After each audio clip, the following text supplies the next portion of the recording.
Hola, soy Lara Basmati de nuevo con vosotros. Hoy os voy a hablar de un pintor del siglo XV y de un cuadro que es Santo Domingo de Silos. Y el pintor se llama Bartolomé, ¿cómo se dice? Bermejo, que no se llamaba así, se llamaba Cárdenas. Lo que pasa es que debía ser pelirrojo y le llamaban el Bermejo. Hasta él mismo se llamaba a sí mismo el Bermejo. Es judío y lo disimula y el pobrecillo lo que hace es ir de un sitio a otro. Dicen que converso, pero ¿qué queréis que os diga? No solamente iba de un sitio a otro, era un increíble pintor, quizá el primer pintor moderno que tenemos aquí, con mucho vínculo con Flandes y no solamente tiene repercusión en España, vive unos 60 años, sino también en Italia hay pinturas suyas y encargos suyos. Y tiene una vida, hay que suponerlo todo, no sabemos si viajó muchísimo, viajó por toda España, era muy nómada, ¿eh? Y su mujer era una viuda rica que la Inquisición le abrió un proceso porque ella sí que tenía prácticas judías. Es como que disimulaba un poco el tema. Bueno, os voy a hacer un pequeñito contexto, porque como realmente esta época ya he hablado muchísimas veces de ella, pues no hace falta que os hable otra vez de los trastámaras, etcétera. Solamente deciros que en esta época, en el siglo XV, ya ha nacido el concepto de Estado, que hay tres países que están muy diferenciados, o sea, que son como naciones que a lo largo de siglos se han jalonado, han ido de la mano unidas con un mismo idioma, como son Inglaterra, Francia y España. Inglaterra, ya sabéis, bueno, si no lo sabéis, lo cuento yo, que hice literatura inglesa y debería saberlo mejor. Ya sabéis que en el siglo XI pues tiene los normandos, en fin, Inglaterra tiene 50.000 invasiones. Realmente tiene los Celtic, los celtas, los romanos, que están allí hasta el siglo IV. Después los romanos se les meten mercenarios, como pasa también en Roma, que son saxons, son alemanes, están también los frisones, que son holandeses, pero a su vez tienen invasiones vikingas y estoy pensando todas las... Y después tienen más invasiones vikingas que después son cristianizadas tardíamente, en el 8 o en el 9. Y después tienen, por ejemplo, Beda, el Venerable, escribe la historia Anglorum, Gentis Anglorum. En el 700 está Beowulf, que es como nuestro cantar del mío Cid, y bueno, sabéis que los otros tienen la chanson de Roldán y los otros los Nibelungos. Aquí cada uno tiene sus cantares de gesta. Bueno, hay zonas donde hay muchísimos más cantares de gesta porque tienen más medievo. Nosotros teníamos el Islam, salvo un trocito pequeñito. ¿Qué puedo decir de Inglaterra? Pues que realmente el francés se usa se está utilizando una lengua, porque ya sabéis que Beowulf en realidad es una historia de vikingos y tal, que después, bueno, y realmente a partir de 1300 y pico hay un All English, un Medium English, a partir de 1300 y pico ya en los tribunales no se usa francés, sino se usa inglés, porque sabéis que cuando están ocupados por los franceses, la corte habla francés y el pueblo llano habla inglés, bueno, un inglés antiguillo. Y después cuando Chaucer hace Canterbury Tales, pues ya un inglés no lo entendería hoy, ¿eh? Se parece más al alemán, es fonemático, pero ya es un inglés parecido al que hay ahora, porque hay una revolución de las vocales, las vowels, en el siglo XV que cambia totalmente las cosas. Y bueno, con eso simplemente quiero deciros que tienen como una andadura con una misma lengua, una isla, y acaba siendo una nación, un estado, que será con Enrique VIII, nosotros con los reyes católicos. Nosotros tenemos la Hispania, que bueno, tenemos los godos que no se mezclan la población romana con los godos. Nosotros también somos colonia Hispania frumentaria. Tenemos también invasiones por todos sitios. Y bueno, después tenemos del siglo V al VIII un cristianismo germano y que se queda como en el espíritu. Después tenemos una invasión musulmana por el sur que alcanza casi toda la península. Pero hay que decir una cosa, por ejemplo, Cataluña, yo eso es una cosa que se lo cuento a mis amigos catalanes, realmente el euskera euskera se extendía desde Arousa, que es una voz euskera, hasta Cataluña, por eso hay dos dialectos. Bueno, no me vayáis a matar si me oís catalanes, pero realmente es que el vasco influye muchísimo en la formación del castellano, porque es una lengua muy antigua, y sobre todo en las vocales. Madre mía, se me está yendo la cabeza. Bueno, en Francia tenemos la dinastía de los Capetos y después la de los Valois. Entonces tienen también, bueno, pues los normandos, qué tal, que, en fin, al final ellos también tienen su historia, porque también se van forjando a lo largo de los siglos, la guerra de los 100 años, etcétera, etcétera, Juana de Arco. Bueno, conclusión, que esos tres países se convierten en estados relativamente pronto con respecto a otros, porque también tienen una trayectoria. Ya sabéis que el concepto Estado, ya estamos con los movimientos de mis gatos, el concepto Estado es del siglo XV y el concepto nación es del XIX. Lo que pasa es que también se utiliza el concepto nación cuando se habla, yo qué sé, de todas unas trayectorias junto con una lengua conjunta, etcétera, etcétera. Y entonces de estos tres países más o menos tienen una trayectoria conjunta, aunque ya os digo que tanto Inglaterra como España tienen montones de invasiones de todos sitios. De hecho, la serie artúrica es los Britons que se rechazan a los Saxon. que el Beda el Venerable realmente era Saxon. Es que los Saxon llegaban a los sitios, llegaron al Imperio Romano y se quedaron con él. Llegan a Inglaterra y se quedan también con ella. Eran tremendas y desplazan a los celtas, desplazan a los britons. Son tremendos, tremendos. Bueno, venga, vamos aquí a España. Os voy a decir una cosa, vamos a ver. España, la lengua surge a partir del siglo XII. De alguna forma la conciencia cristiana es la que cohesiona un mismo pensamiento, etcétera, etcétera. Y no sé, pues que hay una lucha contra el Islam, pero que realmente es una lucha entre unas potencias ganaderas que quieren imponer sus cañadas reales y una agricultura, y bueno, que les da vía libre a la iglesia para el pillaje. El reino de Granada era un reino nazarí, que eran los Bermejos, el Nasri, realmente era un reino boyante con 500.000 almas, cuando a lo mejor todo Aragón tenía 800.000 personas, yo qué sé, pero eso es imparable porque son potencias que ya están en todo lo suyo, y antes o después estaban hostigándolo. El rey de allí se echa una esposa cristiana, la madre y el hijo se mosquean, generan una guerra civil y le abren la puerta a los enemigos, pero si no, nunca lo habrían conquistado o le hubiera costado más trabajo. Y después se hacen unos tratados, porque realmente no se conquistó por las armas, que después los cristianos ocupan militarmente y no lo respetan. Queman ¿cómo se llama? La biblioteca, y se van, la mayoría pues tienen que emigrar, se van al norte de Argelia y se van sobre todo, como he dicho otras veces, al Imperio Songhai de Mali, para custodiar como mercenarios los granadinos españoles, para custodiar, porque Cisneros se carga toda la biblioteca. Hay un libro muy bonito sobre eso que se llama Al sur de Granada. Se decía Garnat al-Yahur, Granada la de los judíos, porque realmente la Alhambra era primero una casa judía, porque si os fijáis, no tiene razón de ser el patio de los leones y tal. Bueno, que ahí intervinieron judíos, moros y cristianos en hacer la Alhambra, y así es de bonita.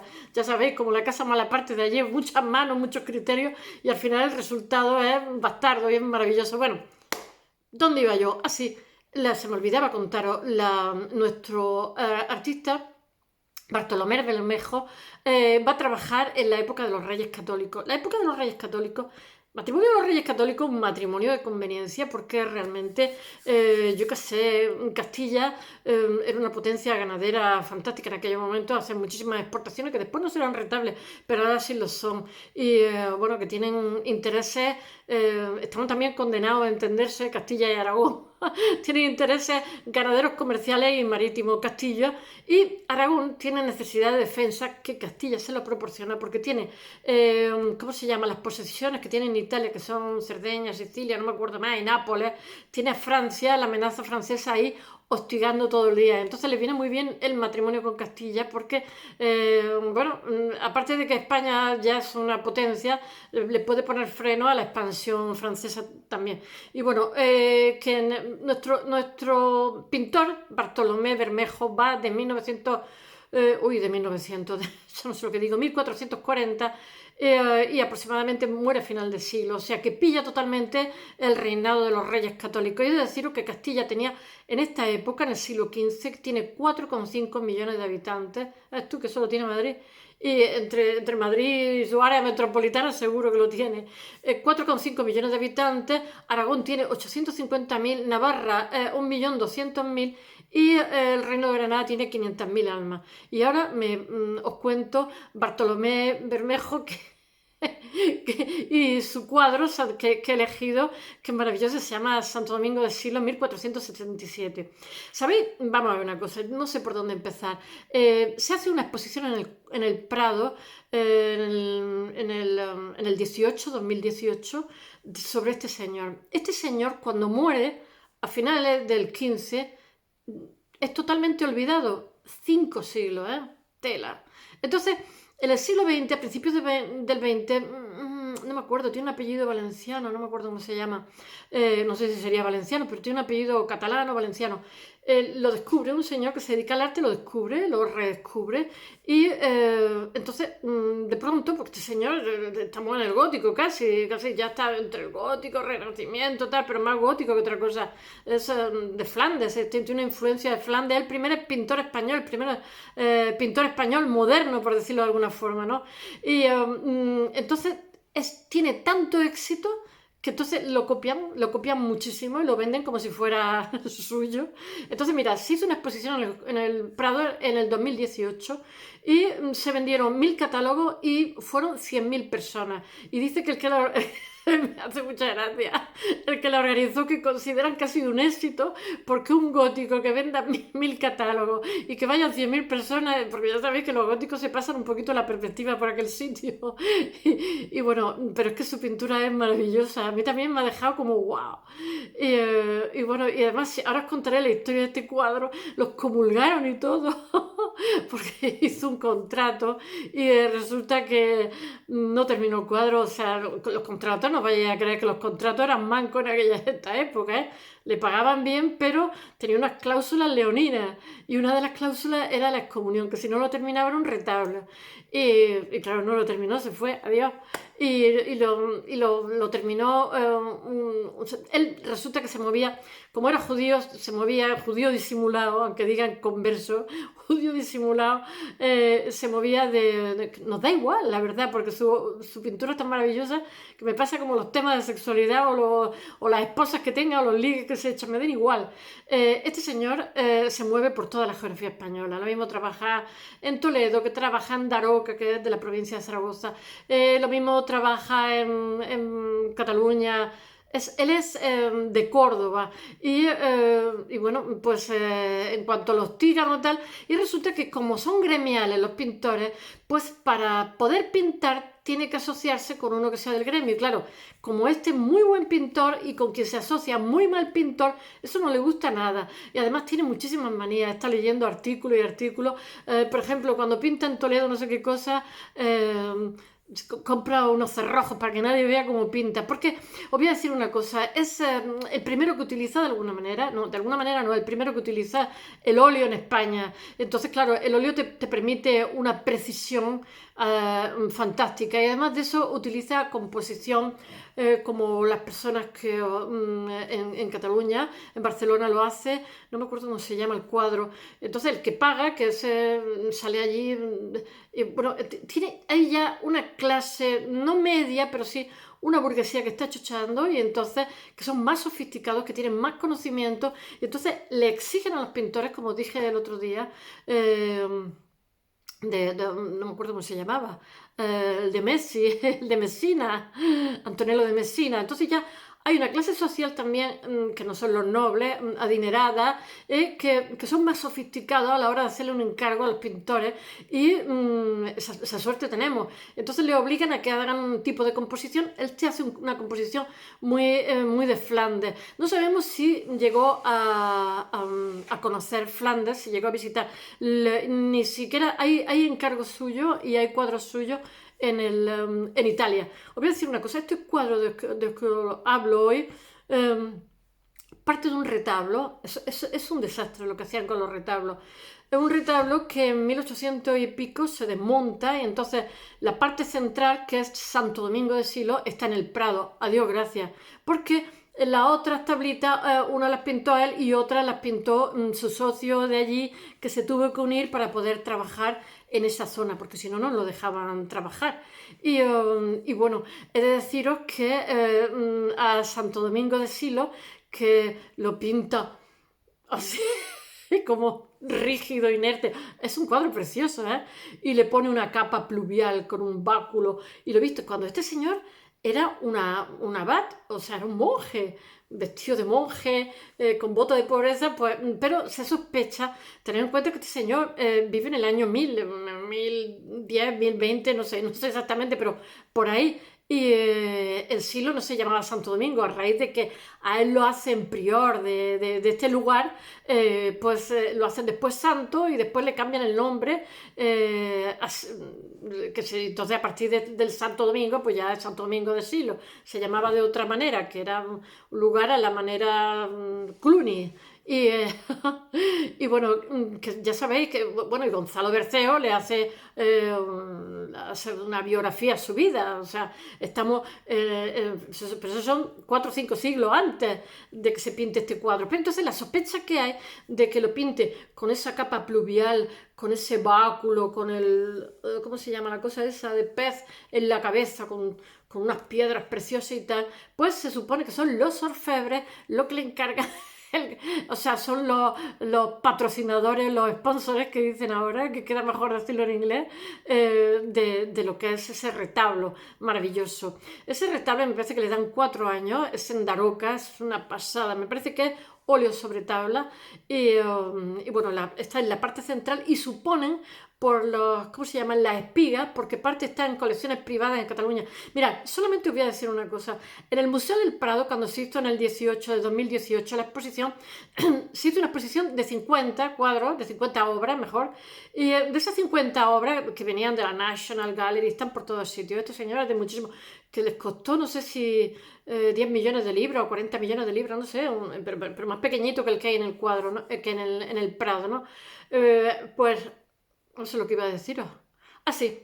De las 50 obras que había de Bartolomé, no sé cómo se llama, Bermejo, el pelirrojo, se llamaba Cárdenas, realmente 27 eran originales y las otras eran copias, porque en el siglo XX estuvo 4 siglos, 5 siglos, estuvo olvidado y de pronto tuvo un boom tan grande que se hicieron tantas copias que realmente como el Prado no tenía la posibilidad de traer esas copias, o bien porque son colecciones privadas que no se quiere que se sepa que lo tiene tal señor, porque algunas veces exponerlo en una exposición de estas lo revaloriza, pero cuando el dueño es muy rico, muchas veces prefiere que no se sepa que tiene determinada obra en su casa, que es lo que ha ocurrido en esta ocasión, porque si no son una diana para los ladrones. Entonces yo tengo en mi casa cuadros valiosísimos, pero tú no lo sabes, con lo cual no me robas. Entonces lo que ocurrió, entonces tuvieron que poner casi el 50% de las obras que trajeron también de Cataluña, casi el 50% lo tuvieron que hacer con copias que se hicieron en el siglo XX. Bueno, voy a empezar a contarlo porque estoy contando tantas anécdotas. Solo decir una cosa, cuando estaba haciendo esto, incumplió el contrato, se fue a Zaragoza a pintar el aseo de Zaragoza, no sé qué cosa que le habían encargado allí también, y estos los comulgaron, pero después pensaron que como se había dejado las cosas medio hacer y había dejado a su socio pintando, pues que le quitaban la excomunión si venía y acababa determinadas cosas. Me imagino que le pagarían algo más. Entonces aquel volvió y volvió a dejarlo inacabado y se volvió a ir a Zaragoza porque resulta que era un pintor maravilloso. Es la primera vez que un pintor filma. Su firma está plasmada en el cuadro. No hay demasiadas obras, se supone que hizo muchísimas más obras porque hay como 10 años, los 10 últimos años de su vida, que no sabemos nada. Y se supone que, porque una la firmaba y otra no la firmaba, tener en cuenta que los retablos se desmembraban, que ahora mismo de lo que estoy hablando es la parte central de un retablo que los catalanes tienen originales, que se supone que son pintadas, son más feitas porque son pintadas por el socio que dejó, pero así todos son muy interesantes porque él especificaba en el contrato la composición, los panes de oro que iba a utilizar, el tipo de pintura. Utiliza muchísimos colores como los flamencos, no sabemos si le decían el bermejo porque era pelirrojo o porque utilizaba mucho el rojo y le gustaba también mucho vestirse con cosas rojas, no lo sabemos, ni lo sabremos nunca porque de hecho su biografía se desconoce bastante. Bueno, voy a contarse, su biografía se ha reconstruido por los encargos que le hicieron. Era el mejor que había en ese momento y quizás el primer pintor moderno español, por decirlo de alguna forma, pero se movió por toda la geografía siendo cordobés y no tiene cero influencia de la pintura andaluza y muchísima influencia de Van der Weyden, de Petrus Christus, no sé cómo se llama, ahora lo cuento. Voy a ver si me doy un poco de prisa. Bueno, esta pintura que os hablo, Santo Domingo de Silo, es la parte central que se pinta en 1477, ya estoy mirando yo la fecha, es la parte central del retablo que luego se descompone y que están uno en Cataluña, otro en la National Gallery, otro en el Prado, etc. Eso es una barbaridad. También se ha hecho en Italia. Madre mía, me parece tremendo descomponer. Y se ha sabido en qué parte están, porque los catalanes han mirado por rayos X, colaborando con el Prado, viendo las espigas. O sea, tuvieron que alargarlo porque por lo visto querían que fuera más monumental. Es muy grande, es la primera vez que se hacen obras tan grandes. Y entonces tuvieron que añadirle tablas. Y a la hora de unirlo, se metieron unas espigas y entonces como un puzzle. Los catalanes han visto cómo van a estructurar por rayos X esas espigas y entonces han reconstruido, que ahora lo pondré en el blog, cómo estaba organizado el retablo originalmente, porque ahora como cada trozo está por un sitio, pues, en fin, que está en Santo Domingo de Silo, Santo Domingo de Silo. Este retablo está hasta 1869. Y bueno, Santo Domingo de Silo realmente fue un monje que era de La Rioja de Caña, que vive entre el año 1000 y el 1073, una cosa así. Y entonces es pintado por Bartolomé Cárdenas, nuestro Bartolomé Bermejo, alguien cuya biografía está llena de misterios, porque realmente no sabemos su biografía más que se movía por todo el país, hacía una cosa aquí, otra cosa allí, y entonces se supone que es que lo hostigaban porque era converso o era judío, no lo sabemos. Llevaba una vida totalmente nómada. Nace en Córdoba en 1440 y bueno, que su obra más conocida, que se pusieron en el Prado en el 2018, son La Piedad del Canónigo de Esplá. Esa es la que hace en Cataluña, que es precioso, para la Catedral de Barcelona. Y ahí pone que se llama Cárdenas y que es cordobensis. Lo pone en latín. Él tiene una inquietud viajera, es una persona muy inteligente, pero está también llena de manía. Y es como una especie de gótico, yo qué sé, es como un Andy Warhol, que dicen los americanos, del gótico, es un rebelde del gótico. Su recorrido, él trabaja en Aragón, trabaja en Cataluña, trabaja en Valencia, se mueve por toda, en Castilla, también está en Toledo. Y bueno, y entonces lo que sospechan al final, lo que llegan a la conclusión es que era un converso. Y tener en cuenta que en esta época se ha hecho, no sé si en el 1481 se funda el Santo Oficio, o sea, la Inquisición. Y no, con la Inquisición, aunque la gente no sabe que hubo menos procesos de los que se cree, hubo 400 procesos. Y realmente el problema de eso es que cualquiera, si tu vecino no te veía comer carne de cerdo, pues podías estar bajo sospecha y lo admitían a trámite, ¿eh? O sea, eso era muy inquietante porque podía ser un linchamiento de que tú tuvieras una profesión, la que fuera, y que la competencia te quisiera quitar del medio, entonces decía que eras bruja o que eras judaizante o que eras morisca o vete a saber, que tenía prácticas musulmanas, o sea, pero todo, que eso también se hizo después de la guerra civil, diciendo que fulano era rojo, porque entonces realmente a lo mejor los mismos arquitectos se quitaban la competencia y porque se tenía que exiliar, se tenía que ir fuera, o sea, eso es tan viejo como el mundo, pero bueno, este debía de ser judío. Y la Inquisición estaba por ahí en 1481 dando vueltas. Y este es de 1440, o sea, cuando él estaba trabajando no quería demasiado durante su madurez hemos solicitado y tiene proyecciones internacionales, de hecho que tiene encargos en Italia y hay infinidad de obras suyas fuera.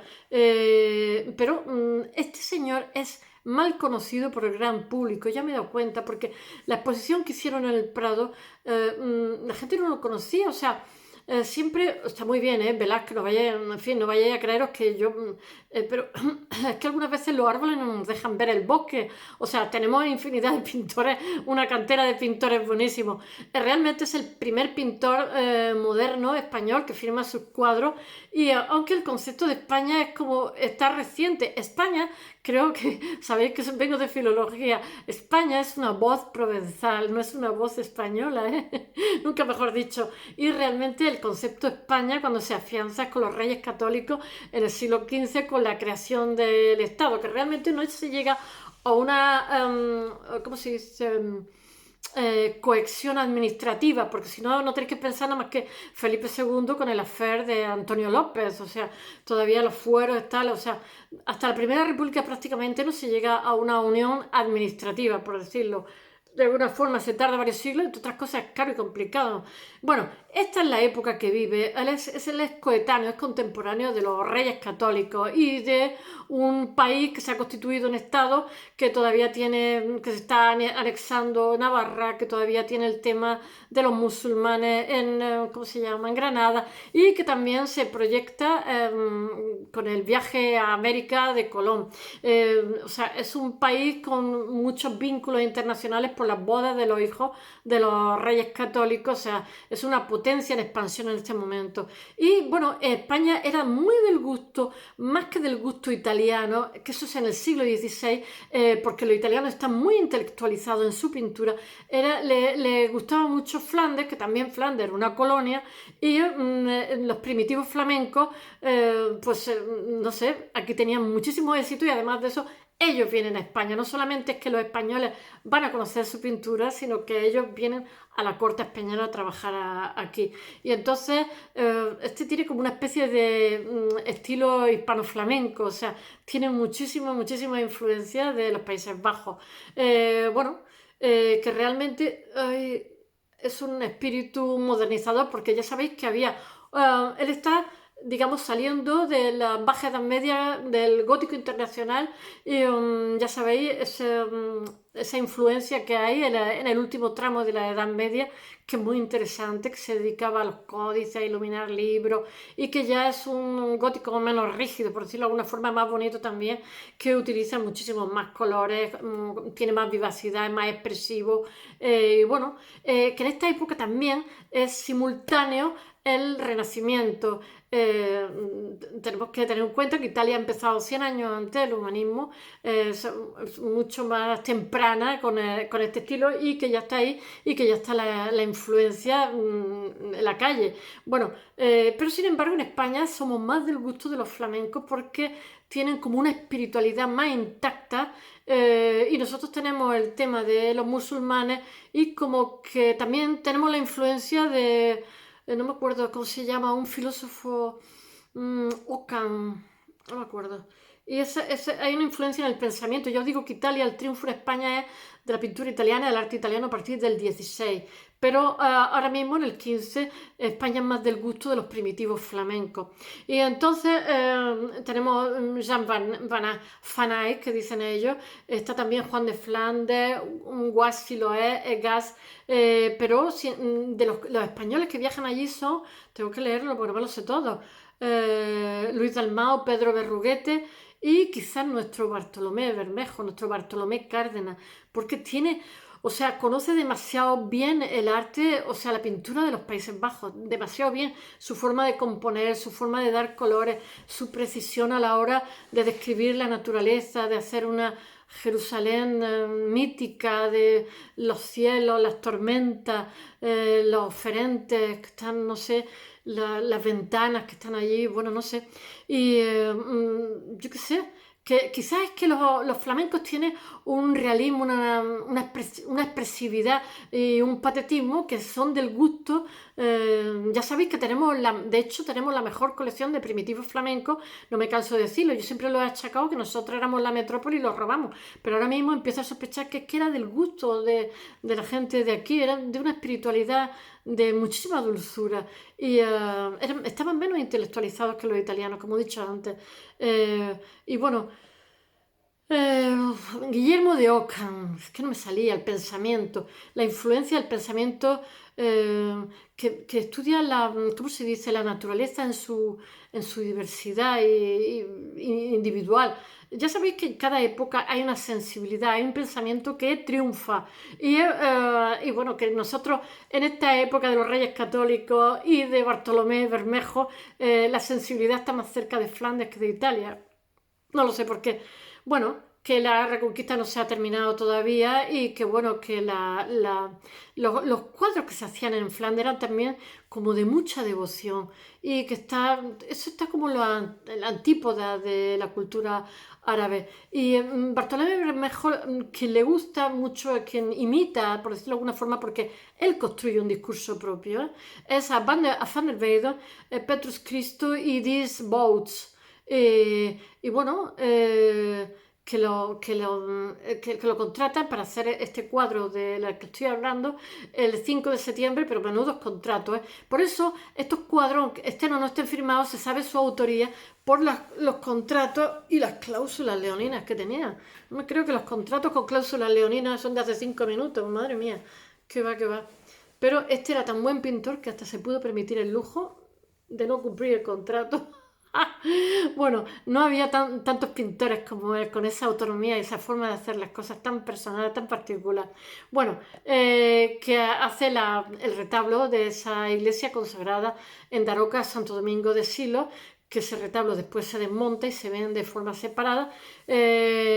Bueno, que él pintando al óleo, realmente el primero que pinta al óleo, el primer moderno que hay aquí, yo que sé, que le da muchísima definición que no se puede dar con la pintura al temple. Ya sabéis que se hacía con clara de huevo, etcétera, se quedaba como más difusa. Como he dicho antes, Santo Domingo está rígido, hierático, aislado. A mí me hace su gracia, porque tiene un punto cómic, con un rostro muy realista, pero es como un Santo Domingo que no pega nada, porque Santo Domingo Real era un prior abate pobretoso, modesto y sencillo e inteligente, pero ya esto lo han puesto de arriba abajo ahí con una capa pluvial y con unas joyazas que para qué. Bueno, ya sabéis que pertenece a la orden benedictina y que llega a ser el prior de San Milán de la Cogolla. Todos estos sitios donde tiene el origen la lengua castellana, ya lo sabéis, en el siglo XII, en la zona de Burgos, etc. Que antes se llamaba realmente San Sebastián de Silos y a raíz de que estuvo él de prior y lo hicieron santo, pues le cambiaron el San Sebastián y le pusieron Santo Domingo y que se introduce la reforma según el modelo de Cluny. Allí es donde se introduce la reforma según el modelo de Cluny, porque ya sabéis que Cluny lo que intenta dentro de la cristiandad es unificar, porque como si dijéramos, la cristiandad en cada sitio tenía sus rituales, en cada sitio tenía su tal, y entonces realmente en un momento dado se intenta unificar todos los rituales, todas las liturgias, todo tal, y esto viene a través de Cluny. Y bueno, que allí el monasterio pues cogió y le cambió el nombre y le puso Santo Domingo. Y bueno, sin embargo aquí este pintor no lo pinta como abate, sino como un obispo, con la mitra, con el báculo, yo qué sé, que seguramente, como he dicho antes, eran el gremio de orfebres el que patrocinó este retablo, porque todo esto tenía patrocinadores porque eran caros, tenían que usar pan de oro y un montón de cosas. Además, se deja especificado en el contrato, que a mí eso me ha sorprendido muchísimo, la composición, el color, los colores que va a usar, el pan de oro que va a utilizar. A mí me ha dejado como en plan de wow, había que especificar tanto. Bueno, este señor utiliza muchísima, aparte de monumentalidad, porque el santo ocupa casi de manera agobiante, yo lo pondré en el blog, la escena, casi lo ocupa todo. No es un santito que está en una esquinita, sino que está vestido ricachón y lo ocupa todo. Pero estimula la devoción, tiene grandísima intensidad y se le empieza a considerar, como hemos subido a la categoría de Estado, tiene como rasgos españoles. Y este señor se considera también, esta forma de retratar, se considera un patrón, o sea, se crea un género a partir del cual se le copia muchísimo. Y bueno, quizás es uno de los prototipos mejores de la historia de este género en nuestro país. Espero que os haya gustado. Mañana volvemos con la arquitectura.